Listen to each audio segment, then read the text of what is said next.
Eis aí, abençoados, o tema do nosso estudo nesta manhã. Os benefícios da salvação da mente.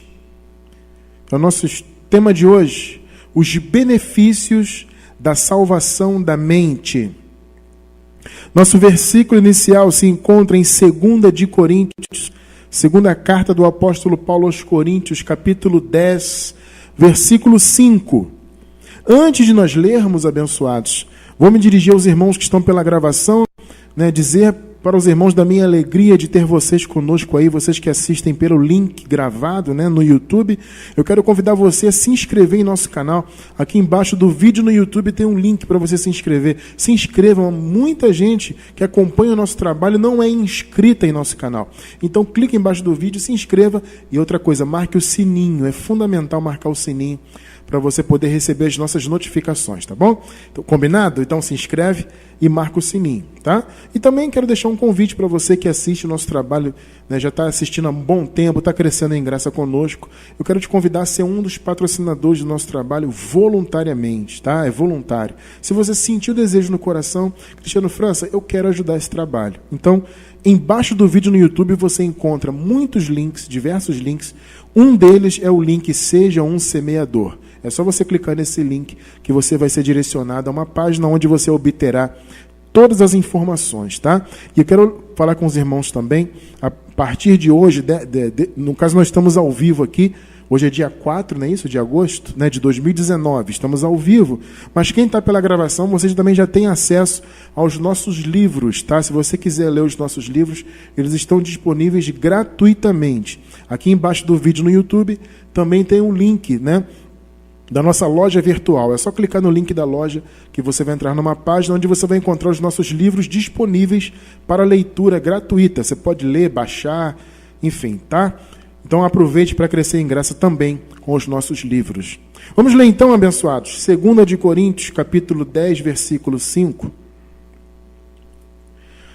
Derrubando raciocínios e toda altivez que se levanta contra o conhecimento de Deus, e levando cativo todo pensamento à obediência a Cristo.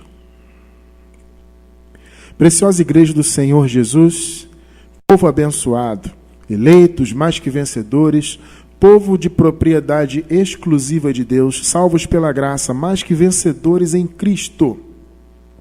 Meus amados, aqui nesse versículo inicial, nós encontramos um resumo maravilhoso do que é, por exemplo, o nosso trabalho aqui em Cristo Jesus, nosso trabalho ministerial. Nós encontramos esse resumo maravilhoso, que é o quê? Qual é o trabalho nosso? Qual é a verdadeira batalha espiritual? É isso aqui, é derrubar raciocínios. Você percebeu Paulo falando? Derrubando raciocínios e toda altivez que se levanta contra o conhecimento de Deus. Isso é um resumo do nosso trabalho. Eu, particularmente, falando da minha experiência, eu estou há 20 anos lutando para derrubar raciocínios. Há 20 anos o Espírito Santo vem derrubando da minha mente raciocínios, e tem me usado para levar essa palavra e derrubar os raciocínios errados da vida do povo de Deus. Nesse ano de 2019, eu completo 20 anos de trabalho em graça. Antes eu já pregava, desde os 15 anos de idade, eu já pregava, mas eu pregava no meio do sistema religioso, ensinava, era professor de escola bíblica. Nessa época em que eu pregava na lei, que era professor de escola bíblica e tudo mais, eu estava ajudando a construir esses raciocínios errados. Esse é o ponto. Eu estava construindo raciocínios errados, raciocínios religiosos. Só que aprove Deus, pela sua infinita misericórdia, me dar a oportunidade de reverter isso. Ou seja, durante um bom tempo eu construí raciocínios errados, mas agora, há 20 anos pelo menos, eu venho crescendo em graça e derrubando raciocínios. Porque o que aprisiona as pessoas, meus amados irmãos, é aqui, é na mente. É o raciocínio errado, é o pensamento errado. As pessoas têm um pensamento fora do Evangelho. Então, se o pensamento está fora do Evangelho, ele não está em linha com a palavra de Deus. Ele não é um pensamento baseado em revelação. Não é um pensamento que provém de olhos iluminados pelo Espírito Santo. Vocês compreendem isso? Ou seja, é um pensamento, ou são pensamentos contaminados. Então, há muitas pessoas que são eleitos aí fora, que estão ainda com os pensamentos totalmente deturpados. São pensamentos impuros do ponto de vista da doutrina da graça, né? Então, são pensamentos que são contrários, são uma altivez. Então, por exemplo, você observa o raciocínio de quem é ateu, né? Tem pessoas aí que são eleitos de Deus, são filhos de Deus no Espírito, mas a mente dela não alcançou ainda. Então a mente dela ainda tem a religião, e eu digo que é religião, sim, a religião ateísta. Porque, meu amado, para você ser ateu, você tem que seguir uma religião, não tem jeito. Os ateus não aceitam isso. Que religião o quê? Religião é você que prega a Bíblia. Não, eles, ateus, é que são religiosos. Porque você acreditar que a criação veio do nada, né? Que o mundo veio uma poeira da estrela só, que não sabe, tudo existe por acaso. Houve uma explosão lá, não sei porquê, e tudo foi criado, e o ser humano, nós humanos viemos de uma bactéria.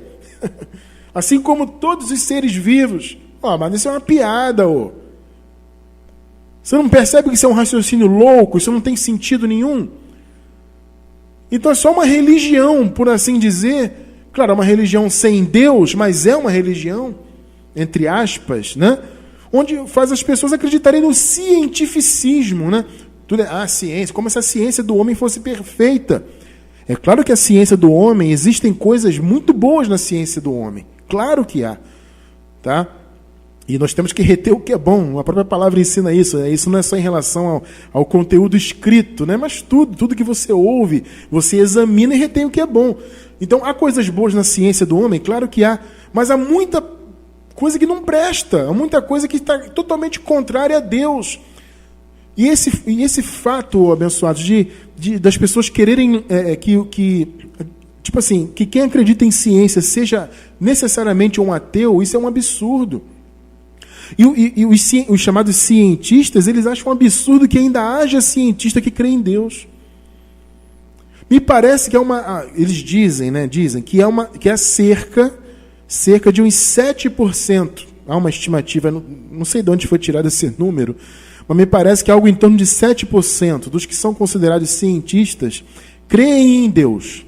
São teístas, né? Eles acham um absurdo. Os tais supostos 93% que não creem, acham que ainda é muito haver 7% de cientistas que creem em Deus. Ou seja, você vê como a mente dos caras estão deturpadas. Assim como a mente de quem está no meio do sistema pentecostal, a mente de quem está no meio do sistema batista, da Assembleia de Deus, da Universal, e seja lá qual for o sistema religioso, seja lá qual for o nome, católico ou romano, não importa, tudo isso é deturpação da mente. Eu estive por mais de 20 anos com a minha mente deturpada. Eu nasci no catolicismo, fui batizado lá e cresci na religião. Logo, minha mãe se tornou pentecostal, eu segui os passos com ela e passei até pouco mais de 20 anos da minha vida no meio desse lamaçal de religião, né? Com os raciocínios altivos. Porque, amado, a religião ela é altivez. Quando Paulo fala aqui, derrubando raciocínios e toda altivez. Por quê? Porque é isso, a religião ela faz o homem ser altivo, né? O homem acha que ele é que conquista, ele que é poderoso, né? Ele que faz o jejum, ele que sacrifica, ele que faz a novena, ele que passa na campanha, o homem traz tudo para si, as conquistas, tudo é o homem. A religião traz essa altivez, como se o homem tivesse capacidade para se salvar, para se auto-abençoar através de seus esforços. Enfim, tudo isso é o quê? É altivez. Né? Então, a religião da ciência, né? É o que? Uma altivez. Deus não existe, isso é bobagem, isso é coisa de gente religiosa. Eles é que são religiosos. São raciocínios deturpados. Mas eu louvo a Deus que o Senhor, né, tem nos dado capacidade a cada dia de derrubar esses raciocínios, lutar contra raciocínios errados, né, raciocínios que são contrários ao Evangelho, raciocínio que diz que o homem veio da bactéria, que o mundo foi criado do nada, ou religioso dizendo que você tem que participar desta ou daquela cerimônia para você ter comunhão com Deus, você tem que pagar o preço para ser salvo. Olha, amado, isso aí tem que cair por terra na vida do povo. E só cai por terra se raciocínios forem derrubados. Então a libertação começa aqui, na mente. Entende? Começa na mente. Por que começa na mente? Porque nós servimos, devemos e temos que servir a Deus com a mente. É na mente que tudo se processa. Por isso que Paulo fala, o nosso trabalho é o quê? Derrubar raciocínios e toda a altivez que se levanta contra o conhecimento de Deus. O Evangelho tem esse poder, né? E, olha só, levando cativo todo pensamento à obediência a Cristo. Pegou aí? O que é você levar cativo todo pensamento? O que é isso? É a salvação da mente. Paulo está falando da salvação do entendimento. Esse é o ponto. Não é a salvação do espírito no sentido de ser salvo para a eternidade, de morar no paraíso. Não é isso. Essa manifestação da salvação ela já aconteceu. O Senhor salvou o seu povo, todos os seus escolhidos. Ele salvou na cruz. Ele morreu por nós e ressuscitou por todos os seus eleitos. Então ele salvou aqueles que estavam antes da cruz, debaixo do pecado, né?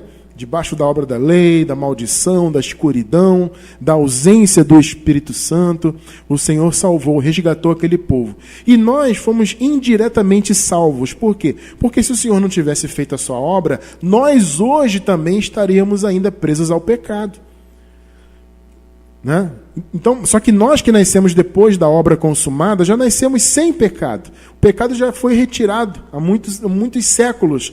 Então, quando eu nasci, quando você nasceu, quando nós nascemos nesse período, já nascemos com o pecado retirado, com a condenação eliminada. Já nascemos selados, abençoados, mais que vencedores. Entendi? Vocês entendem isso?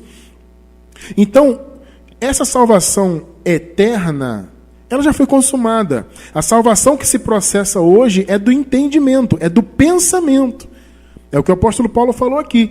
Vamos derrubar raciocínios e toda a altivez que se levanta contra o conhecimento de Deus, levando cativo todo pensamento. Vamos salvar os pensamentos. Isso é a salvação da mente. Para quê? Para fazer com que o povo, com que as mentes dos eleitos obedeçam a Cristo. Então esse é o nosso trabalho. A parte fundamental, amados, da nossa relação com Deus e com seu reino está aqui. É por isso que Jesus falou, né? Conhecereis a verdade e a verdade vos libertará. É conhecer, percebe que é conhecimento? É conhecimento, é a mente. Mente de Cristo. Isso é ser liberto, é derrubar raciocínios. Tá? Então, a parte fundamental da nossa relação com Deus, com o reino de Deus, é por meio da nossa mente. É aqui que nós servimos a Deus. Romanos 7, 25. Vejam só. Romanos 7, 25. Graças a Deus por Jesus Cristo nosso Senhor. De modo que eu mesmo, com o entendimento, sirvo à lei de Deus. Está vendo que está grifado aí? Com o entendimento. Algumas versões bíblicas aparecem com a mente, né? Com a mente sirvo à lei de Deus, mas com a carne à lei do pecado. A lei do pecado é o quê? É o desejo da carne de fazer o mal. Veja, a carne já está morta do ponto de vista da obra salvífica de Deus, né? Ou seja, para Deus a carne está morta porque ela morreu lá na cruz. Então já está aniquilado, já está morta. Para Deus acabou, não há condenação. Tá? Nós temos uma mensagem, vou pedir a abençoada para anotar para mim. Já estamos mortos. Tá? Esse estudo é maravilhoso. Para quem não assistiu, eu vou deixar embaixo do vídeo no YouTube, aí no link, quem está pela gravação. Tá? Já estamos mortos. Explica muito bem isso. Essa carne já está morta, já acabou. Mas do ponto de vista biológico, ela está viva e ela nos influencia nessa vida terrena ainda. A carne não pode mais nos condenar, não pode mais nos colocar debaixo do pecado, etc, etc. Tá? Mas ela tem os seus desejos, ela tem as suas obras. Paulo fala das obras da carne, né? Então a carne tem as suas obras, vocês compreendem isso? Então nós temos o que? O chamado a servir a Deus com a mente, com o entendimento, a lei de Deus. Que nesse caso aqui, amado, não é a lei de Moisés. A lei de Deus, se vocês veem o contexto no versículo 8, o Paulo fala da lei do Espírito da vida. Em oposição à lei do pecado e da morte. A lei do pecado e da morte é a lei de Moisés. Porque a lei de Moisés, a lei que veio de Deus e foi dada a Moisés, era uma lei que veio para matar mesmo. Né? É a lei do pecado e da morte. Ela veio para matar, ela veio para diagnosticar o pecado, para trazer condenação. É a lei do pecado e da morte. Tá? E essa lei do pecado na carne é o quê? É o desejo que a carne tem de fazer o mal. Todo ser humano tem essa tendência. Se o ser humano deixar, né, a carne, ela faz o que ela quer e só faz o mal. Isso é a lei do pecado que Paulo fala. Agora existe a lei de Deus, o quê? Que é a lei do Espírito, que está em nosso interior, em nosso coração, que nos conduz pela palavra. É por meio dessa lei, não a de Moisés, mas a do Espírito, que nós servimos a Deus aonde? Aqui, na mente. Com entendimento, com conhecimento, conhecendo Deus, né, e buscando conhecer mais, cada vez mais de sua palavra. Então, com entendimento, eu sirvo a Deus. Então, amado, tudo passa por aqui na mente. Tudo passa no entendimento. Esse é o ponto fundamental e importante para nós entendermos o nosso chamado nessa vida, o nosso trabalho em graça. Tudo passa pela mente. Tá? Então, amados, é bom a gente entender isso, é bom falar isso até para os irmãos que estão novos na graça. Né? Porque muitos acreditam que nós pregamos para salvar quanto à eternidade. Ah, vamos pregar para salvar, porque senão a pessoa não vai, entre aspas, aceitar a Jesus, que é um conceito, né, totalmente errado. Não existe aceitar Jesus, né? Mas as pessoas têm isso. Ah, se eu não pregar, a pessoa não vai aceitar Jesus, logo ela não vai ser salva, ela não vai viver no paraíso. Não é isso. Nós não pregamos para salvar as pessoas quanto à eternidade. Como eu falei, isso já aconteceu. O Senhor já salvou o seu povo quanto à eternidade. Não se trata disso, tá? Todos os eleitos de Deus já estão salvos. Eu já falei isso e repito e reafirmo. A salvação já foi concretizada. Mais um estudo que eu vou deixar aí, vou pedir a abençoada para anotar para mim. A salvação já foi concretizada. Tá? Quando isso aconteceu, Cristiano França? Na reconciliação, amados. 2 de Coríntios, vamos ler, para não ficar nas minhas palavras. 2 de Coríntios 5, versículos 18 e 19. E tudo isto provém de Deus. Vejam. Que nos reconciliou consigo mesmo por Jesus Cristo e nos deu o ministério da reconciliação. É o que nós estamos exercendo aqui agora, o ministério da reconciliação. Estamos pregando a reconciliação que Deus já fez com o seu povo. Tá? Então, isso provém de Deus que nos reconciliou consigo mesmo através de Cristo. 19. Pois que Deus estava em Cristo reconciliando consigo o mundo. O mundo aqui é o cosmos. Cosmos tem um sentido o quê? Da criação como um todo. Né? Ou seja, tudo que deveria ser salvo. Né? A palavra diz que o Senhor veio salvar e buscar o que se havia perdido. Né? Então, o cosmos, a criação, os eleitos, tudo que precisava ser reconciliado foi reconciliado. O cosmos, Deus estava em Cristo reconciliando consigo o mundo. Está vendo? Já foi reconciliado.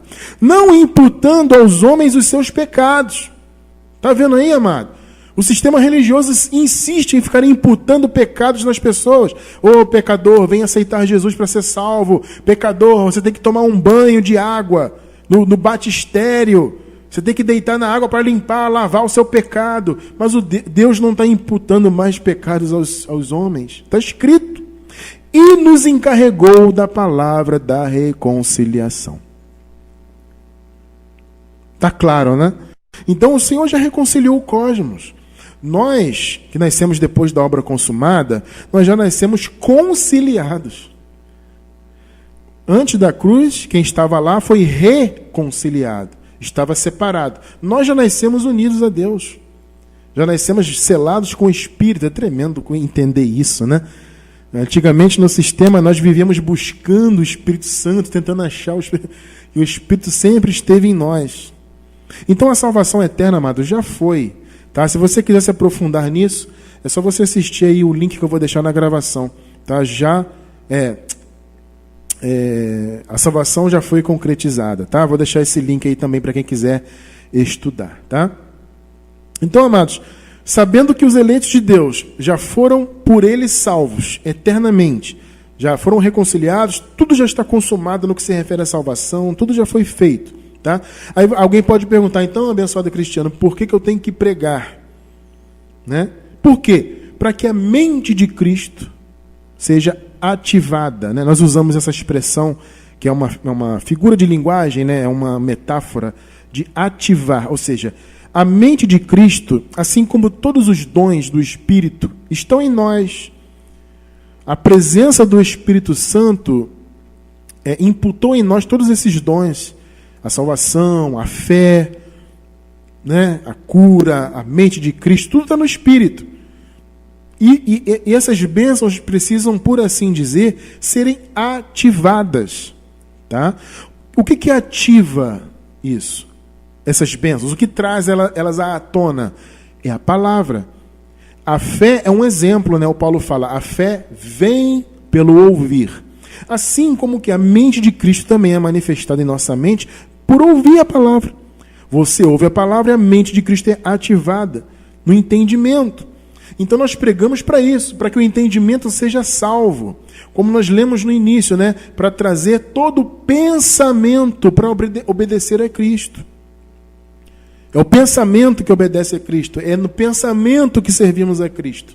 Então nós pregamos não para salvar o espírito, né, para levar a pessoa para o paraíso. Não, isso já foi feito. Nós pregamos para que a mente da pessoa seja salva. Tá? Mais um estudo que eu vou deixar no link aí, a abençoada vai anotar para mim ali. As 3 manifestações da salvação. Tá? A salvação na alma, a salvação que é da mente, né, a psique, a salvação no espírito e a salvação no corpo. As 3 manifestações. Tá? Nós vamos colocar depois também um link aí embaixo do vídeo no YouTube na gravação, para você entender isso. Então nós pregamos para salvar o entendimento do eleito de Deus, para que ele tenha a mente de Cristo ativada. E essa salvação, ela traz benefícios para as nossas vidas. Esse é o tema de hoje, né?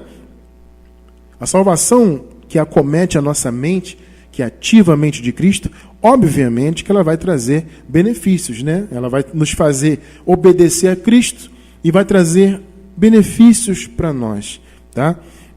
Então, abençoados, eu quero ler com vocês e conferir com os irmãos alguns benefícios, né, da salvação da mente, quando ela acomete o nosso entendimento. Vamos ver alguns exemplos? Como acabamos de falar, a salvação da mente, ela ativa a mente de Cristo em nosso entendimento e nos faz compreender o Evangelho. Esse é o primeiro benefício. Quando a mente de Cristo é ativada, quando a sua mente é salva pelo Evangelho, você passa a compreender esse Evangelho. O que é Evangelho? Evangelho significa boa notícia, boas novas. Então você passa a compreender a boa notícia da graça. É o Evangelho da graça, a boa notícia da graça. Tudo que o Senhor Jesus já conquistou por nós no Calvário. Evangelho da graça. Você entende isso? Muitas pessoas hoje elas ficam assim abismadas, né? Elas se perguntam, gente, irmão Cristiano, como é que eu não consegui enxergar isso antes? Eu andava com a Bíblia debaixo do braço, eu vivia em orações, em jejuns, sacrificando no monte, pagando preço, joelho no pó, e eu lia a Bíblia todo dia, e eu não entendia como é que eu não enxergava. É por quê? Porque a mente de Cristo não estava ativada, amado. É porque o seu pensamento ainda não havia sido resgatado. Mas quando o Evangelho da Graça chega no seu entendimento, há aquele primeiro estalo, né, que nós dizemos, você tem aquele despertamento, e aí o Evangelho te é desvendado. E aí você começa a compreender o Evangelho com facilidade. Você lê o texto bíblico, você compreende com facilidade, porque os seus olhos foram desvendados, né? A sua mente foi limpa e liberta, salva, né? 1 de Coríntios, vamos ler aqui, capítulo 2, vamos ler os versos do 12 ao 16. 1 Coríntios 12 ao 16. 12. Mas nós não recebemos o Espírito do mundo, mas o Espírito que provém de Deus, para que pudéssemos conhecer o que nos é dado gratuitamente por Deus. Olha aí, olha só, preste atenção no versículo. Nós não recebemos o Espírito do mundo, mas o Espírito que provém de Deus. Espírito aqui, Espírito do mundo, tem um sentido de sopro, tá? Espírito é isso, é vento, tem esse sentido também, a palavra pode significar isso. Então Paulo aqui ele faz um jogo de palavras, né? Espírito do mundo, ou seja, o que é soprado no mundo, ou seja, pensamentos mundanos, raciocínios mundanos, esse é o sentido, tá? Então Paulo fala, nós não recebemos o que é soprado no mundo aí fora, inclusive a religião está dentro desse conjunto aí de malefícios, né? Então Paulo fala, não, nós somos a igreja, nós não recebemos o Espírito do mundo, mas o Espírito que veio de Deus, para que pudéssemos, olha só, amados, conhecer o que nos é dado o quê? Gratuitamente por Deus. Isso é o quê? Para que pudéssemos conhecer a graça. É o que Paulo está falando aqui. Pegou aí? A salvação da mente traz esse benefício de você entender o que é dado gratuitamente. Porque antes de você pensava que tinha que pagar o preço, que tinha que jejuar, que tinha que fazer campanha, que tinha que ser isso e aquilo, fazer isso e aquilo. Não, foi dado gratuitamente, você compreende isso. 13. As quais também falamos, não com palavras que a sabedoria humana ensina, mas com o que o Espírito Santo ensina. Olha que maravilha, né? Comparando as coisas espirituais com os que são espirituais. Próximo. Ora, o homem natural, que tem a mente natural, não compreende as coisas do Espírito de Deus. Então veja, quem é natural, quem é carnal, nunca vai compreender. O da perdição não entende mesmo. Tá? E o Filho de Deus, o eleito, que ainda não teve a mente restaurada e salva, ele também está pensando com a mente natural. Então ele está também como o homem natural é, como o homem carnal é, apesar dele ser espiritual. Vocês entendem? Então a nossa luta em pregar o Evangelho é para que esse eleito se salve na mente, para que ele deixe de pensar e agir como o homem natural age. Porque o homem natural não compreende as coisas do Espírito de Deus, porque lhe parecem loucura, né? Eles dizem que quem crê é louco, né? E não pode entendê-las. Olha aí, ó. Porque elas se discernem espiritualmente. A mente natural, gente, nunca vai entender as coisas de Deus. O discernimento é espiritual, é por revelação. Por isso que as pessoas falam, irmão Cristiano França, por que você não participa de debate? Amado, já me convidaram várias vezes para debate, até em rádio famosa, há uns anos atrás, para participar de um debate na rádio famosa. Falei, não, amado, a palavra de Deus não se debate. O entendimento é discernido espiritualmente, é por revelação. O debate é carne. O debate é um querendo ser maior que o outro, é um querendo saber mais que o outro, é um querendo impor o seu pensamento ao outro. Isso é contenda, é coisa da carne. É por isso que Paulo fala que não se deve debater. Eu falei, não, gente, olha, aprenda uma coisa, amado, você que está novo na graça, você está chegando agora na graça, deixa eu te falar uma coisinha. Não debata o Evangelho com ninguém. Evangelho é revelação. É o discernimento espiritual. Você acabou de ler comigo isso aqui. Então, se você for falar da graça para alguém, a pessoa começar a querer te... Não, porque... a pessoa começa logo a se exaltar, né? A carne ativa e vou me exaltar. Não, porque... Deixa de lado. Não vou discutir. Isso aqui é revelação. Você vai e ora pela pessoa. Entende? Em vez de você debater, não, irmão. O irmão não aceita, deixa para lá. Vai para o teu cantinho e ora. Senhor, abre o entendimento dele, dela, etc. É assim que funciona. Não tem que debater a palavra. Isso não existe. O discernimento é espiritual. Tá? 16.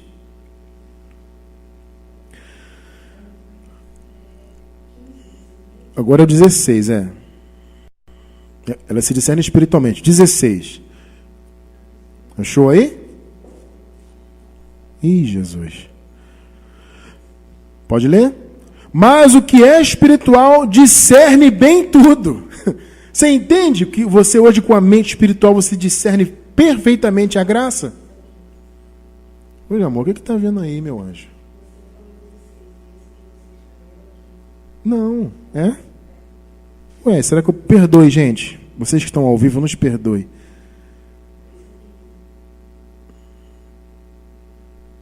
Ah, tá certo. Peraí. Ah, tá. Tudo bem. Então vamos pro próximo agora. Perdoa, gente. Vamos continuar. Bota aí, por gentileza, o 16, então. Mas o que é espiritual discerne? É esse que está aí? Esse é o 15? Tá, perdoa, gente. Eu que confundi no esboço aqui. Estava tudo junto aqui, tá? O 15 primeiro. Mas o que é espiritual discerne bem tudo. E ele de ninguém é discernido. Agora sim o 16. Né?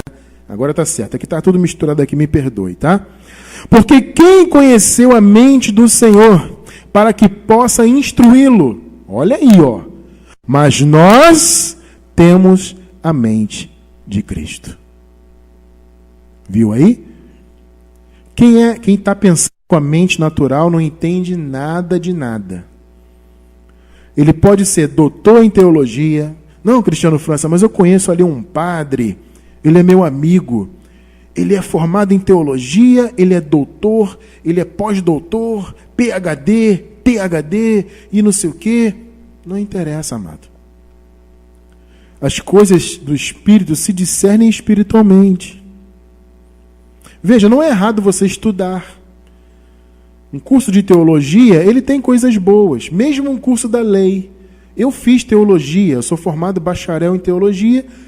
Tem coisas boas. É aquilo que a gente aprende na palavra. Examinar todas as coisas e retém o que é bom. Há coisas boas, mesmo na teologia aí, do sistema religioso? Claro que há. Mas são muito poucas coisas. Porque a teologia do sistema aí religioso, seja qual for, ela não separa perfeitamente os pactos. Ela permanece os pactos misturados. Entende? Então, eu não estou dizendo que seja errado estudar, mas eu, na minha visão, acho uma perda de tempo você estudar um curso de teologia do sistema. Você vai, obviamente, ter alguma coisa boa que você vai captar e vai reter, mas a maioria é descartável. Sabe, então, por isso que eu estou dizendo, não adianta o cara ser PhD em teologia e estudar isso e aquilo, se ele não tem discernimento espiritual.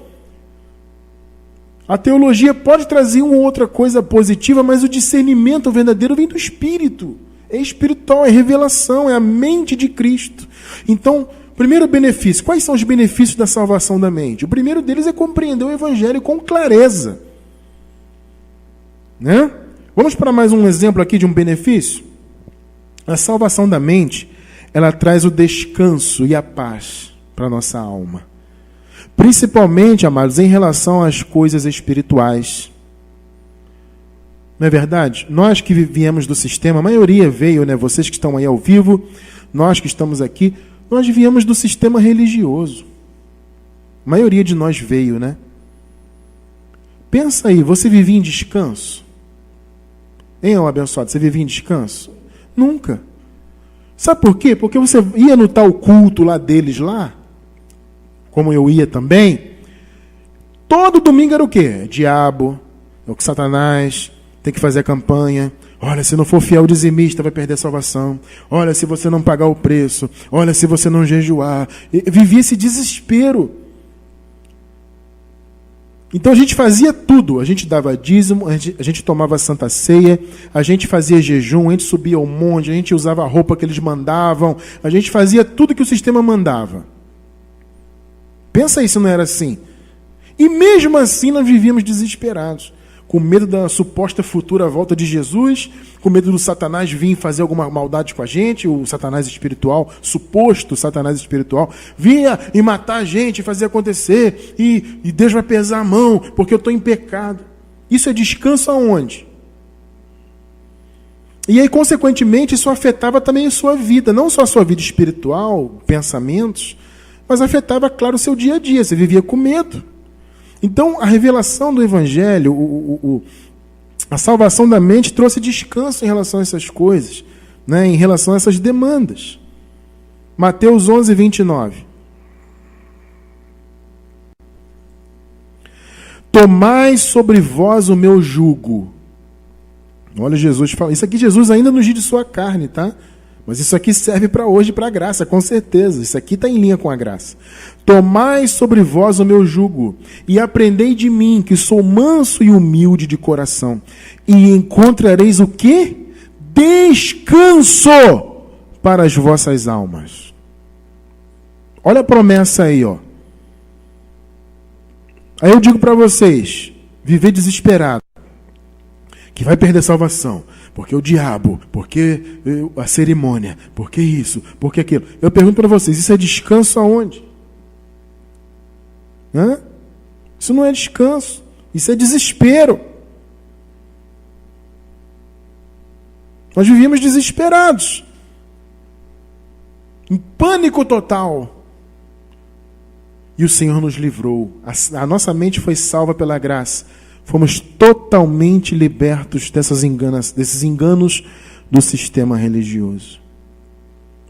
Que benefício maravilhoso.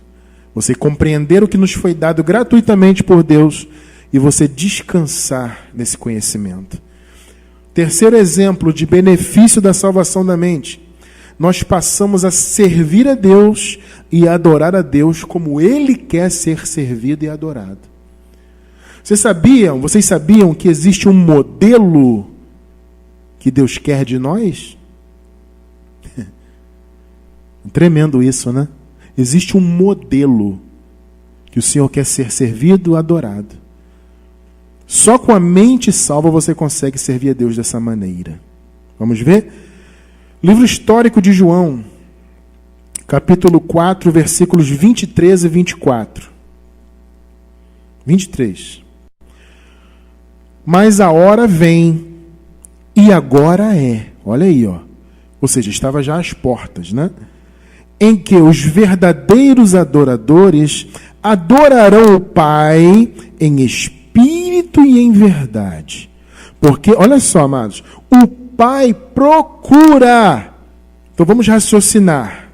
O contexto aqui. Aqui, Jesus estava sendo perguntado a respeito da adoração. E havia um questionamento, né, em relação a isso. Senhor, a adoração é aonde? É no monte ou a adoração é no templo? Esse era o questionamento. É no monte, é no templo? As pessoas estavam preocupadas com isso, né? Porque os samaritanos diziam que era no monte. Os judeus, os hebreus, não, tem que ser no templo. E eles vieram perguntar, Jesus, é no templo, é no monte? Jesus falou assim, gente, isso acabou. Não é templo, não é monte. É em espírito e em verdade. Agora, o interessante é isso. Deus procura quem assim o adora.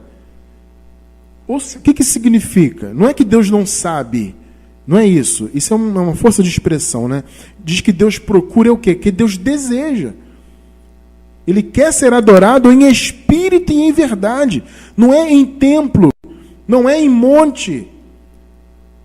As pessoas acham que só dentro de um, entre aspas, templo de alvenaria, só ali que se deve adorar. É só... Não, isso não existe, abençoado. A igreja de Deus é livre. A igreja não tem que estar fundamentada em 4 paredes. Ah, porque Deus só se manifesta aqui. Aqui é o templo. Não, o templo somos nós. E Deus procura os que o adoram assim. Não é, mas é ali naquele lugar, é acolá. Jesus falou, gente, isso acabou. Os verdadeiros adoradores adorarão em espírito e em verdade. Você não tem que estar preocupado se é no monte ou se é no templo. Veja o 24. Deus é espírito. O Espírito de Deus está preso em algum monte? O Espírito de Deus está preso em 4 paredes? Não. Deus é espírito. E importa que os que o adorem em espírito e em verdade. Isso é o que importa. E importa. Não é no monte, não é no templo. É em espírito e em verdade. É assim que Deus quer ser adorado e servido. E só quem tem a salvação da mente consegue cumprir isso. Porque o sistema religioso está preso em templo, em denominações. Vocês entendem isso? Em ir para o monte, em sacrificar aqui, sacrificar. O sistema está baseado nisso. E a igreja não, a igreja é livre disso. É em espírito e em verdade. É um benefício da salvação da mente, meus amados. Quem tem a mente salva não está mais aprisionado nesse modelo. Vocês percebem isso? Mais um benefício. Já vimos 3, né, abençoada? Quais foram os 3? O primeiro, a salvação da mente faz com que nós compreendamos o Evangelho, né? O segundo exemplo que nós demos, ela traz descanso em relação às demandas espirituais. Tá? Terceiro benefício, nós passamos a servir a Deus como Ele quer ser servido, em espírito e em verdade. Quarto exemplo, com a mente salva, nós nos tornamos aptos a buscarmos o nosso galardão. Tremendo, né? A salvação que acomete a nossa mente, ela faz isso, ela faz com que nós nos tornemos aptos a buscar nosso galardão. Note que galardão é uma coisa, salvação é outra. Tá? Galardão é uma coisa, salvação é outra. Salvação foi dada já pela graça, já foi consumada. Agora o galardão é aquilo que o Senhor vai nos dar como recompensa pelo trabalho que fazemos no seu reino. É uma recompensa. O galardão do grego significa salário, é uma recompensa pelo trabalho. Somente vai receber galardão, amado, quem tem a mente de Cristo, porque está adorando a Deus perfeitamente. Deus ele só vai recompensar quem fizer a obra perfeita. Entende? Então a salvação da mente nos torna aptos a isso. Ah, mas Cristiano França, me diz uma coisa. E aquela pessoa que ela está lá, ela é salva no Espírito, ela é um eleito de Deus. Só que ela está no sistema religioso cristiano. E aí? Amado, ela é salva. Nunca vai perder a salvação no Espírito. Salvação eterna. Mas, se ela não tem a salvação manifestada na mente dela, ela nunca vai poder angariar o galardão de verdade. Ela é salva como pelo fogo. A gente vai ler isso aqui já já. Vocês entendem isso? Ela é salva como pelo fogo. As obras passam pelo juízo. Ela é salva de qualquer maneira. Mas só tem galardão, amado, quem serve a Deus em espírito e em verdade. Esse é o ponto. Então aquela pessoa que está no sistema, Cristiano, vamos dizer que uma pessoa morreu lá. Era uma pessoa, né, piedosa no sentido assim, né, temente a Deus e tudo mais, era um eleito de Deus e tal, mas estava lá no sistema, ela morreu lá, e aí, ela perdeu a salvação? Claro que não.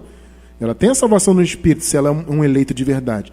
Mas ela não tinha salvação na mente, então ela não teve condições de buscar o galardão. É salva sem galardão. Nós, eu recebo, somos salvos e seremos com galardão. 1 de Coríntios 3, 1 de Coríntios 3, versículos do 12 ao 14. Vamos dar uma palhinha nisso aí. São alguns exemplos dos benefícios da salvação da mente. E se alguém sobre este fundamento... Aqui Paulo está falando sobre edificar, né? Ele falou, eu como perito arquiteto lancei o fundamento. O fundamento é o quê? É Jesus. É a graça, né? Jesus é a graça. E se alguém sobre este fundamento, sobre Jesus, formar um edifício de ouro, prata, pedras preciosas, madeira, feno, palha... Note que Paulo ele dá exemplo de 2 tipos de materiais. Tá? Materiais que são preciosos e que suportam o fogo. Né? O ouro, a prata e a pedra preciosa. No máximo que acontece com o ouro e com a prata no fogo é que eles são derretidos. Mas eles não somem, eles não perdem o valor. Entende? Então, existem as obras de ouro, de prata e de pedras preciosas. E existem as obras de madeira, feno e palha. madeira, feno e palha, nesse contexto aqui, nesse sentido, nessa metáfora, eles não têm valor. Por quê? Porque a madeira, o feno e a palha, eles se queimam no fogo. O fogo, amados, biblicamente, ele é um símbolo, é uma metáfora sobre o juízo de Deus. O juízo é representado pelo fogo. Vocês entendem isso? Então, se alguém sobre este fundamento formar um edifício de ouro, prata, pedras preciosas, madeira, feno e palha. Veja, as obras vão passar pelo fogo. Fogo simboliza juízo de Deus. Então, as nossas obras vão passar pelo juízo, pelo fogo. Não é juízo para ser salvo, tá? Quem é salvo já é salvo, quem é perdido, acabou. Aqui é obras, é galardão. Então, a nossa obra vai passar. Se a sua obra for de ouro, de prata, de pedra preciosa, a sua obra vai passar pelo fogo. Ela vai se manter. E aí você vai receber galardão. Agora, se a sua obra for de madeira, de feno ou de palha, ela vai ser queimada no fogo. Aí você não vai ter galardão. Você, sendo um eleito de Deus, você é salvo, sempre salvo no Espírito. Mas não terá salário. 13. A obra de cada um se manifestará. Na verdade, o dia a declarará, porque pelo fogo será descoberta, e o fogo, o juízo de Deus, provará qual seja a obra de cada um. Está vendo aí? Aí, 14. Se a obra que alguém edificou nessa parte permanecer, olha a condicional aí. Percebeu a condicional? Se madeira, feno e palha não permanece no fogo. Quem está em obras da lei são obras de madeira, feno e palha. Por isso que eu falei, a salvação da mente, ela nos torna aptos a alcançarmos o galardão, porque aí a nossa obra passa a ser de ouro, de prata e de pedra preciosa. Lei é maldição, amado. Como é que você vai receber galardão de maldição? Isso não existe. Percebeu? Então, se a obra que alguém edificou nessa parte permanecer, esse receberá galardão. Pegou? Aí no versículo 15 que diz, se a obra não permanecer, é que eu não coloquei aqui no esboço, amado, tá? Mas o versículo 15, ele confirma o que eu acabei de falar agora. Se a obra de alguém não permanecer, esse será salvo, todavia, como pelo fogo. Ou seja, a salvação não perde. Galardão é uma coisa, salvação é outra. Então, amado, você que hoje tem a mente de Cristo, tem a sua mente salva, você é uma pessoa apta a buscar o seu galardão, a fazer boas obras, obras em graça, obras de ouro, de prata e de pedras preciosas. Você hoje tem condições de servir a Deus em espírito e em verdade, é assim que Deus quer que você o sirva, tá? Você tem também condições, pela mente de Cristo, de descansar no Senhor em relação às demandas espirituais, tá? E você tem hoje a capacidade de compreender plenamente o Evangelho de Cristo. Esses são os benefícios da salvação da mente. E nós seguimos aqui, amados, lutando por esse Evangelho, levando essa palavra com fervor. Para quê? Para que os nossos irmãos, que ainda não foram salvos na mente, venham alcançar essa salvação. Por isso que aqui no nosso ministério, nós usamos todos os meios que nos são possíveis para levar a palavra. E eu encerro com 1 de Coríntios, capítulo 9, versículo 22. Fiz-me como fraco para os fracos, para ganhar os fracos. Fiz-me tudo para todos, para por todos os meios chegar a salvar alguns. Esse versículo aqui é uma das bases do nosso trabalho. É buscar salvar alguns. Não salvar para a eternidade, isso aí Jesus já fez. Mas é salvar para que os eleitos de Deus tenham esses benefícios que nós hoje em graça temos. Eles também podem ter se a mente deles, se o pensamento deles for levado a obedecer a Cristo, obedecer à graça. Então, amados, sigamos firmes nessa luta, levando a palavra para que os eleitos de Deus sejam salvos na mente e possam ter todos esses benefícios, possam servir a Deus em espírito e em verdade, né, e angariarem o seu galardão em nome do Senhor Jesus.